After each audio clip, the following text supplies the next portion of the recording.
Hurry up with the coffee, she demanded, her voice full of urgency. This is why people who drop out and aren't even good-looking are just terrible at their jobs as housekeepers, my sister-in-law said with a smug expression on her face. Her words stung, and I was about to say something back, but then something unexpected happened. I noticed her fiancé standing nearby, and just as I caught his eye, there was a sudden, surprising hug. It was so out of the blue that I didn't quite understand what was going on. But somehow, that hug changed everything. It felt like the roles between me and my sister-in-law were reversed in an instant. Let me introduce myself. My name is Lauren, and I'm 37 years old. One of my favorite things to do is fall asleep while watching videos of my child's dance recital. My child is the best, an absolute angel. The way they move their tiny limbs and their adorable little butt during the dance is just the cutest thing ever. Spoiling my child is something I love doing because, to a parent, their child always seems more special than any other. And now that I'm thinking about it, maybe that's how my sister-in-law, Lily, was brought up too. Let's go back a few years to when I had just become a newlywed. When Jack, my husband, proposed, he mentioned that he wanted us to live with his parents after we got married. I was nervous at the thought, but I agreed. Moving in with my in-laws, Frank and Olivia, in their duplex, was a decision that many say doesn't work out well. But to my surprise, Frank and Olivia were incredibly kind, which put me at ease.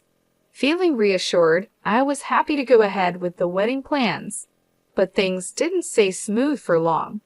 At first, everything seemed fine with my in-laws, but things started to get strained with Lily.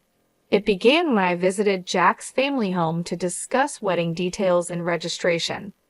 A relative of Jack's who was visiting at the time made a comment, saying, "Jack, you've got yourself a pretty bride." I felt flattered, but at that moment, I noticed Lily glaring at me with cold eyes. Frank, Jack's father, responded cheerfully, "Jack's lucky to have such a beauty." But when I glanced over at Lily again, I thought I saw her glaring at Frank too. At first, I thought I was just imagining things, so I brushed it off and soon forgot about it since we didn't see each other for a while. However, on the day of the wedding, something strange happened. Lily showed up wearing a white dress. She's in her late 30s, so she's definitely not an uninformed student who doesn't know the basic rules of wedding etiquette. She deliberately chose a color that clashed with my wedding dress. Naturally, my in-laws and Jack were shocked and asked, "What were you thinking?" But she simply replied, "This was all I had." According to my in-laws, Lily had left the house wearing a different colored dress and must have changed into the white dress on her way to the wedding, doing so sneakily. Changing clothes in secret like that can only be seen as a malicious act. To make matters worse, she even made a snide comment about my wedding dress, saying, "When Lauren wears it, it doesn't really look like a wedding dress, more like a cheap $250,000 dress. I guess it depends on who's wearing the fancy clothes." Then she just walked away. I couldn't understand why she would do something so hurtful. The next day, after the wedding ceremony, Lily's attitude changed dramatically. While I was doing my chores, she suddenly interrupted me, saying, "Hey, don't wash my laundry with yours." I had taken over the housework for Olivia, my mother-in-law, and was just trying to help out. But Lily didn't like that I had washed her laundry together with mine. She said, "Washing my clothes with a plain Jane's clothes might make me plain too. Disgusting. Wash them again." And then she threw her laundry at me before leaving the room. You might think I should have said something back, but I was so shocked that I couldn't find the words. Adults don't talk like that, right? Separating laundry because plainness might spread. It's the kind of thing you'd expect from a teenage girl who's just learning to be independent, not from a grown woman. To avoid any further hassle, I pretended to rewash the clothes, but just put them back in her closet. Olivia even said it was fine and apologized for Lily's behavior. But from that day on, Lily was relentless. She It's true that I dropped out of school when I was younger to chase a dream, so my highest level of education is incomplete. But it's never been an issue for me, and I'm not ashamed of it. Being belittled for my education felt trivial to me. Lily, on the other hand, graduated from a national college near her home. It's not a prestigious university, but she acts like she's more elite than me because of it. She even started saying, "I'm an elite, unlike you." But Lily wasn't always like this. I couldn't figure out what had made her so upset, but a few months after the wedding, we had a gathering with relatives. Although everyone had already met at the wedding, this get-together was more relaxed, giving them a chance to chat with me and Jack. The atmosphere was lively, and soon enough, the conversation turned to our wedding. Jennifer's wedding dress was so cute. One of the relatives exclaimed, "Absolutely, Jack is lucky to have such a beautiful woman. I can't wait to see what their kids will look like," another added, clearly excited about our future together. I don't mean to brag, but I've always felt confident in my looks. Jack might not fit the traditional mold of handsome, but he has a well-balanced face and a charming aura that makes him popular with people. As the relatives chatted, lost in their own conversations and compliments, I noticed Lily bristling with displeasure. She suddenly blurted out, "You all might not know, but I was really popular in my school days." That was when it clicked for me. I understood the root of Lily's anger. Despite the stunned expressions of everyone around, Lily started bragging about how she was constantly admired in school, how men would swarm around her whenever she walked down the street. Honestly, it sounded far-fetched, especially when looking at Lily. To be frank, Lily isn't what you'd call traditionally beautiful. She has small eyes and a large, round nose, making it hard to believe the stories she was telling. Everyone listened with skeptical looks on their faces and soon lost interest, quickly changing the subject. I continued to listen out of pity, but it was hard to stay engaged when you could tell it was all made up. Later, when I went to the kitchen to get some drinks, Lily followed me and suddenly yanked my hair from behind. "What? You think you're better than me?" she hissed. I was taken aback and confused. "What are you talking about?" I asked. "I know you were just humoring me when I said I was popular." "I can tell," she snapped. I was momentarily at a loss for words. I mean, she had started claiming to have had 7 boyfriends at one point. It was obviously a lie. I tried to listen earnestly, but it's hard to stay interested when you know it's all made up. "You think you're so great just because you're called pretty, right?" "That's just because our country relatives aren't used to seeing women," she sneered, her grip tightening on my hair. "Lily, I'm not feeling great about this," I said, trying to keep calm.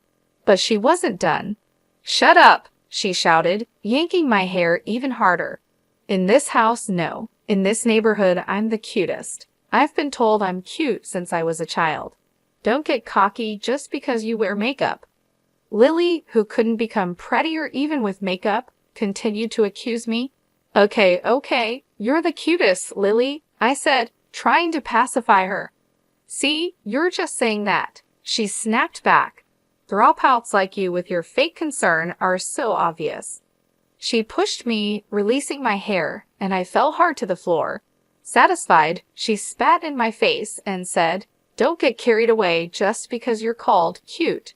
"I'm the cutest," Lily declared as she walked away. This incident, of course, had to be reported to Jack and my in-laws. When I shared the story, everyone had a "not again" expression on their faces. I learned that Lily is a narcissist with an inflated sense of self-esteem, just like she acted at the family gathering. It turns out the root of this behavior was her late grandfather, who doted on her as his only granddaughter. He always told her she was cuter than celebrities on TV, which apparently skewed her perception of beauty.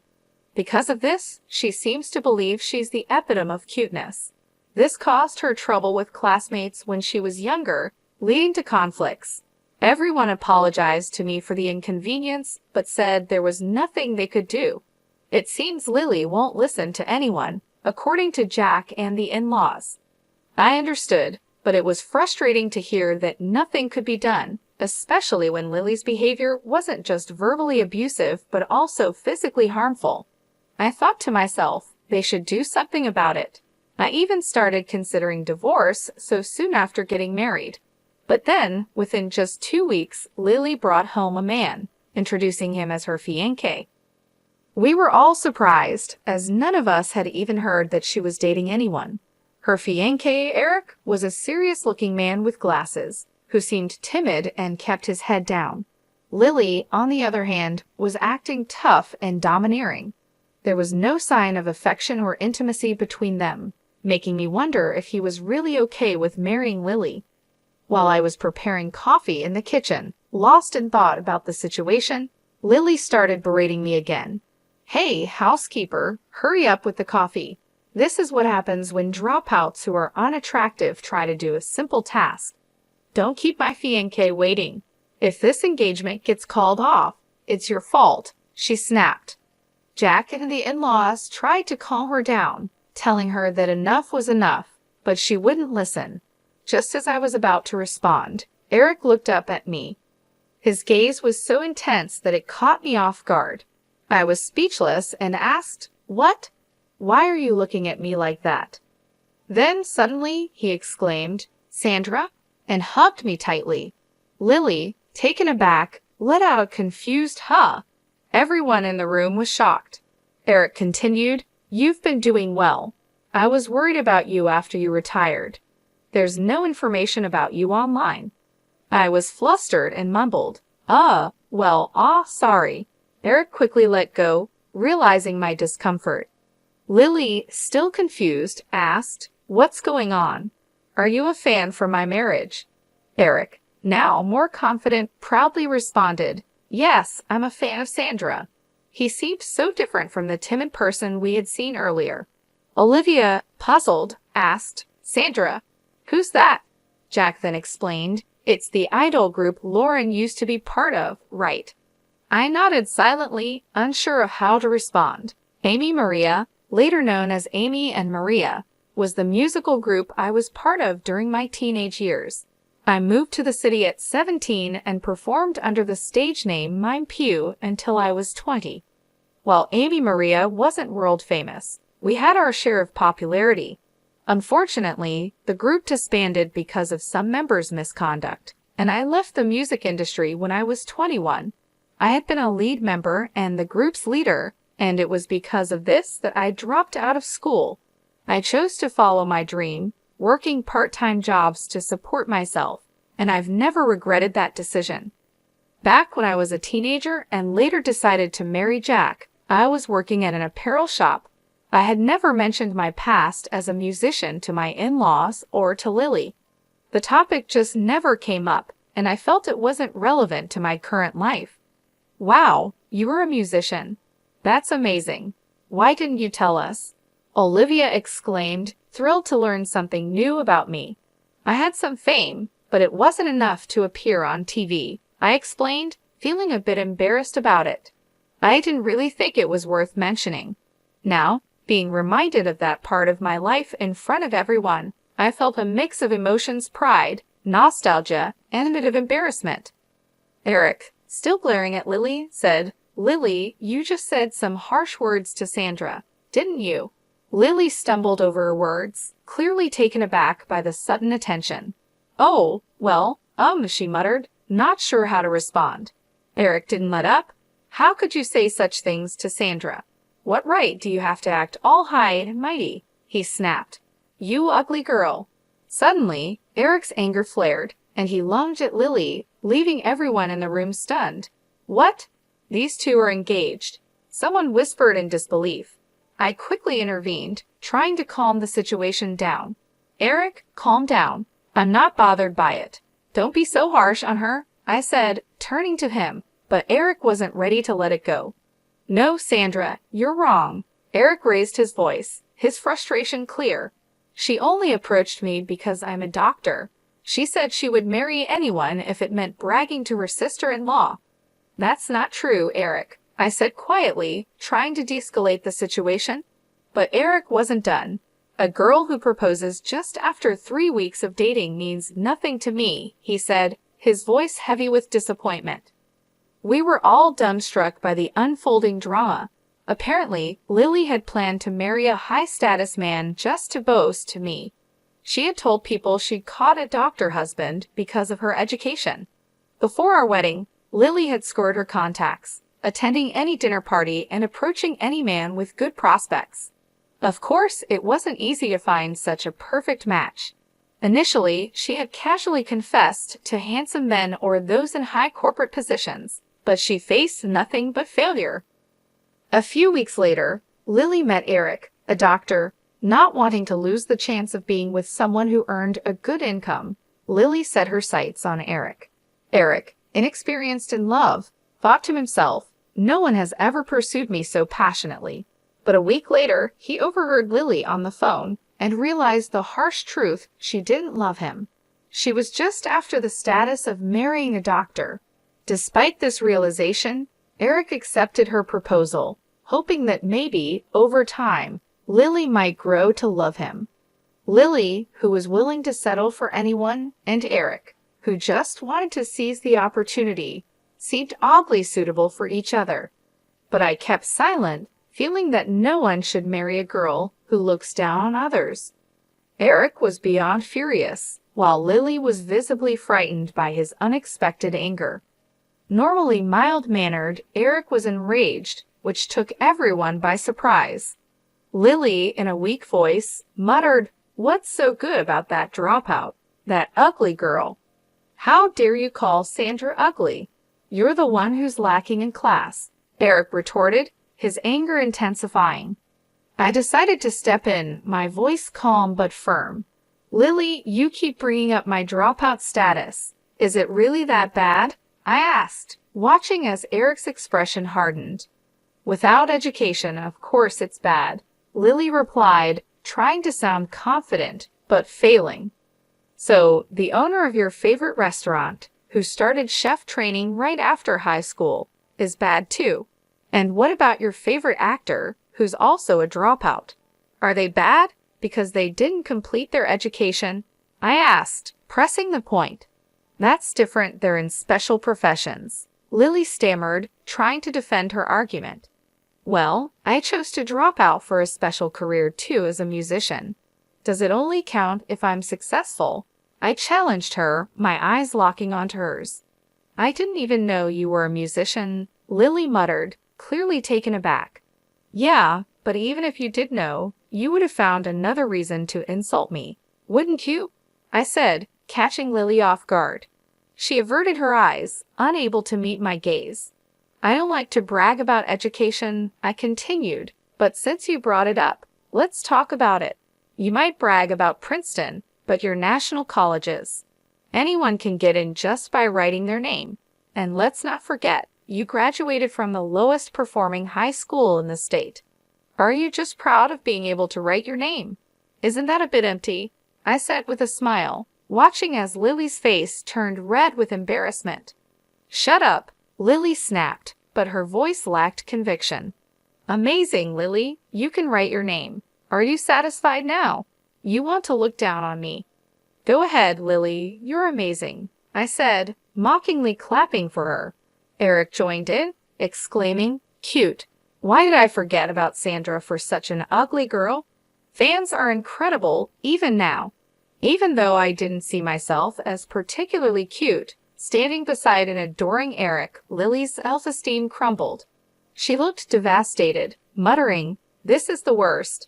I've never been made fun of like this. I'm cute. It's your fault, you know. And besides, it's not just looks, your personality isn't cute either." "I know I'm not the cutest either," I admitted, "but I'm not as bad as you. Maybe start by fixing that ugly personality of yours." "What? Who do you think you are?" Lily's face twisted with anger. "You see," I continued calmly, "a woman's face ages with time. There's no point in being overly confident about your looks. What's important is the heart. Inner beauty shows on your face." Olivia clapped and nodded in agreement. "That's well said," she remarked. Jack added with a wry smile, "True. I used to like cute girls when I was younger, but when I started thinking about marriage, I began to value comfort and personality more." Lily, with your current attitude, you won't find happiness in marriage. Frank, my father-in-law, sharply commented, you were always called cute, but that was as a grandchild, not in the eyes of the world. With a bad personality, you'll end up being ugly both inside and out. Lily sighed deeply, feeling the weight of everyone's words. This is just the worst, she muttered, and then she started crying. Eric, showing no mercy, said, even though my fiancé is crying, I can't help but think that a girl with a bad personality has an ugly crying face. Let's call off this marriage. I'm confident I won't fall for someone like this. Sorry for being distracted by her, Sandra. And just like that, Lily's engagement ended incredibly quickly. She was kicked out of the house, with everyone telling her she needed to learn about life and work on herself. Initially, Lily was defiant. I have friends, she said. I won't let being kicked out bother me. But within 5 days, she returned home, defeated. I fought with my friend and got kicked out. Can I come back? She asked, her voice full of desperation. It seemed even her friend had seen through Lily's flaws after spending so much time together. No one was willing to take her in, and of course, my in-laws and Jack didn't accept her back either. They regretted pampering Lily too much over the years and apologized to me for not taking action sooner. We heard what was happening, but we didn't act. We're sorry, they said. I understand, I replied. It's hard for parents to kick out their child, but she's 21 now. She's an adult and needs to take responsibility for her actions. Jack then confessed that he had secretly planned to provide Lily with a separate house to live in, away from me. But before he could put his plan into action, Lily was already kicked out. He apologized to me, saying, I'm sorry for making you endure that. A husband should protect his wife better, or else I'll deserve to be divorced. I smiled and joked back. Well, I guess you're safe this time. Afterward, Lily moved into her own place, but life wasn't easy for her. She was robbed, asked for money by men she met on a dating app, sprained her ankle falling off her bike, and even found all her oranges rotten in her fridge. It seemed like her past misdeeds were catching up with her. Well, good luck to her, not that I'm really thinking about it much. I'm busy these days raising our little girl.